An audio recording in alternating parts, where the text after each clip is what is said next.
Opisyal nang kinansela ng Philippine Ports Authority o PPA ang kontrata ng contractor sa Zamboanga Port Passenger Terminal Building o PTB.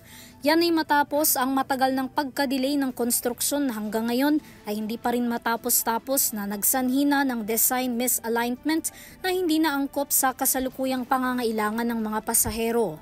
Sa inilabas na pahayag ng PPA, sinabi nitong napagdesisyon na nilang wakasan na ang kontrata dahil na rin sa demand ng publiko hinggil sa transparency at sa tunay na kalagayan ng Zamboanga Port. Ayon sa ahensya, 2021 kasabay ng pandemya nang simulan ang konstruksyon ng pantalan ngunit sa kabila ng hamon ng kakulangan sa mga manggagawa at mataas na presyo ng materyales, pilit na ipinagpatuloy ng contractor ang proyekto na nagresulta ng mabagal na paggawa dito kahit pa maraming beses nang nagsumite ang PPA ng formal na abiso at babala sa kontratista na pabilisin ang konstruksyon.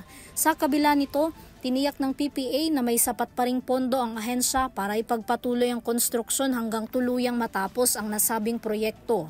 Sa ngayon, nasa 58% na ang physical accomplishment ng Zamboanga Port Building. Sakali namang matapos na ang passenger terminal building, kaya nitong makapag-accommodate ng nasa 3,500 na mga pasahero. Magsisilbi rin ito bilang isa sa pinakamalaki at modernong terminal building sa buong Mindanao.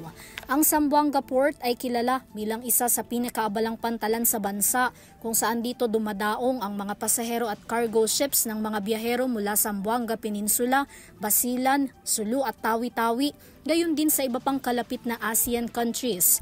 Bagamat nasa kalahati na ang nasimula ng contractor, 18% lamang daw sa kanilang bayad ang nakuha ng mga ito mula sa kabuuang pondo ng proyekto. Para sa EuroTV News, Vanessa Cleofas sumasaludo sa bawat Pilipino.